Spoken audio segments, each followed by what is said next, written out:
ఎందుకు ఎప్పుడు అలుగుతావు? ముద్దు కావాలా? వద్దు. చూసుకో మరి, నా ముద్దునే మిస్ చేసుకుంటావు.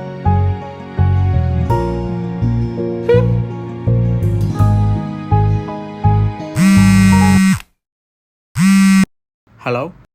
గోవాలో మీరు ఉన్నట్టు వాళ్ళకి తెలిసింది. సో ఆల్రెడీ మీకోసం ఇద్దరు తిరుగుతున్నారు, జాగ్రత్త. అండ్ నా గెస్ ప్రకారం వాళ్ళు మీ సరౌండింగ్స్ లోనే ఉండొచ్చు. వాళ్ళిద్దరిలో ఒకరు పిక్ సెండ్ చేస్తా, చూడండి.